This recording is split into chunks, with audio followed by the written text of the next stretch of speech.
So here it is, my review of the iPhone 17 Pro Max compared directly to last year's iPhone 16 Pro Max.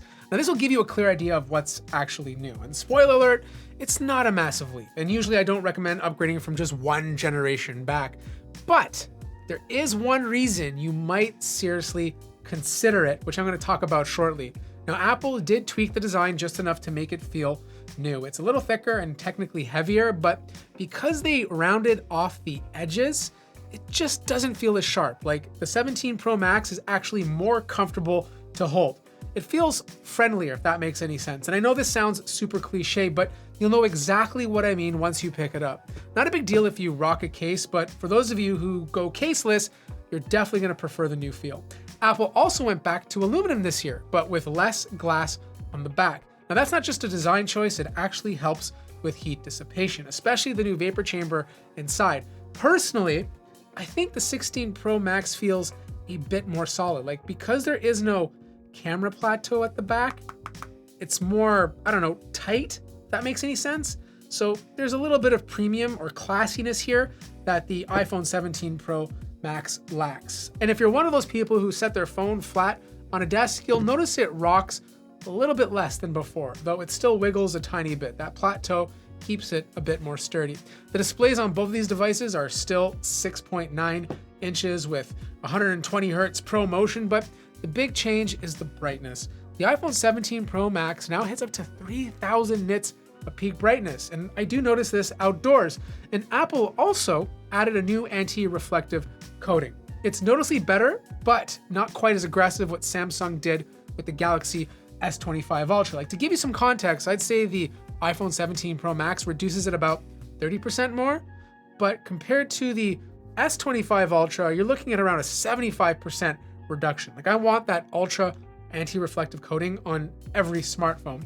HDR obviously pops a bit more on the 17 Pro Max because of that higher peak brightness, and Apple added a huge quality of life feature, a PWM Flicker Reduction Toggle. Now, if you're sensitive to screen flicker, and you'll know because you'll get headaches from low brightness, this could be the single reason to upgrade.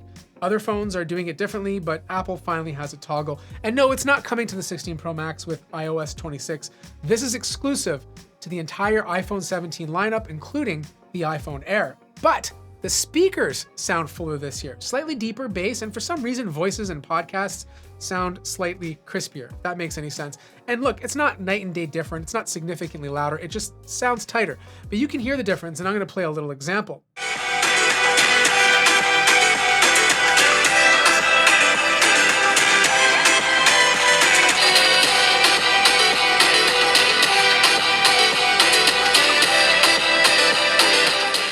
But I should also mention the added protection Apple is now using with Ceramic Shield 2. Now, we don't have long-term results yet, but supposedly it's more scratch resistant and durable than the previous Ceramic Shield 1 on the iPhone 16 Pro Max. Now, I'm hoping it's better because my 16 Pro Max scratched in a day. Like I didn't even drop the phone, I just had it in my pocket and it already had a scratch on it. I'm hoping that doesn't happen to my 17 Pro Max, which we won't find out until a long-term review.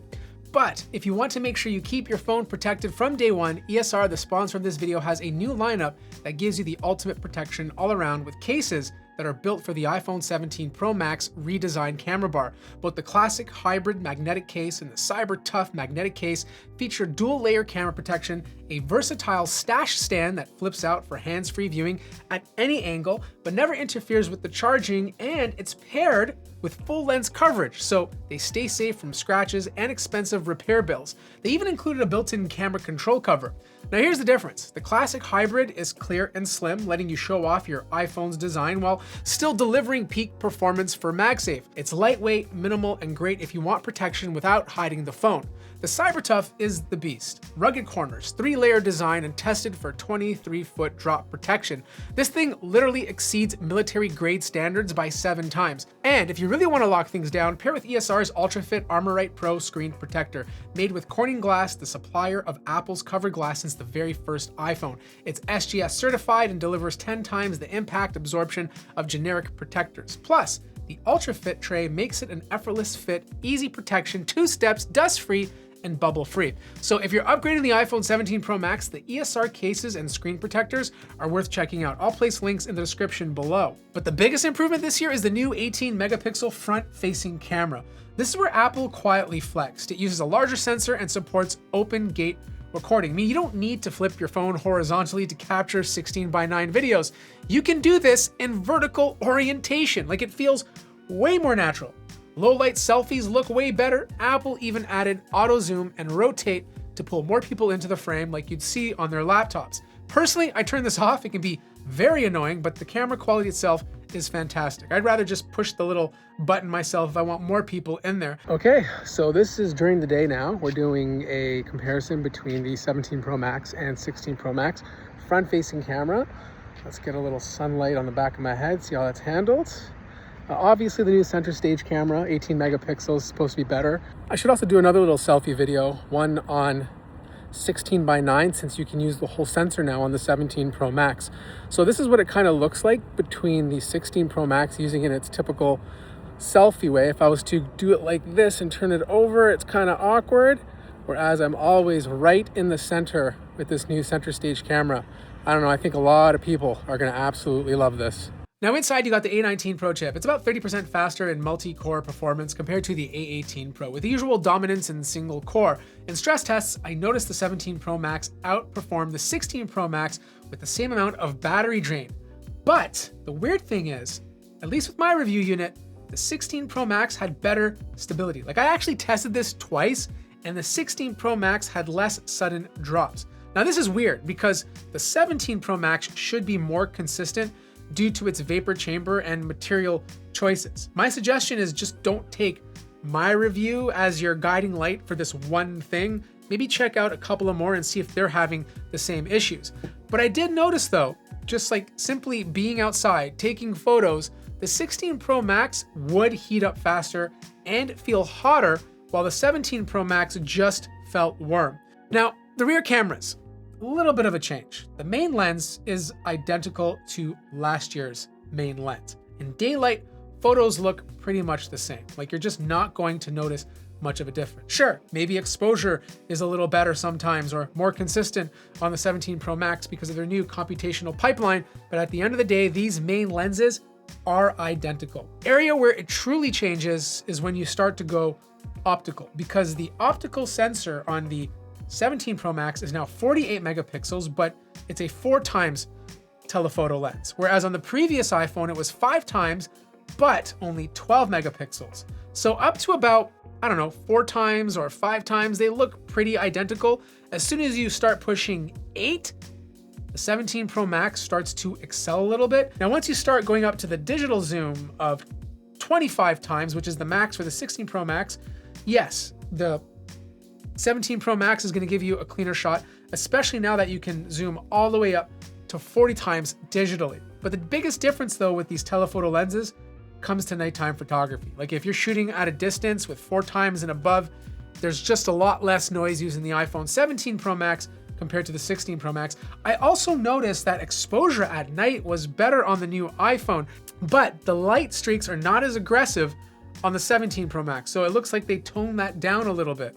As for the ultra-wide camera, I'm not seeing a big difference there either. They're pretty much the same lens again, so you're not gonna get an upgrade. Now, I will say the profiles are pretty much identical to the previous year, but Apple did introduce a new profile called Bright. I actually really like it. As for 4K video, they both shoot 4K 30, and there's a new dual capture that lets you record with front and rear cameras at the exact same time. Now, this is not new to smartphones. We've seen this on Android before, but it's now here on the iPhone. The big benefit of the iPhone, it lets you change the different focal lengths, where I know on some Samsung devices, you can't do that once you start recording. The downfall to the iPhone's implementation though, is that you don't get two separate streams. Everything is just in one file.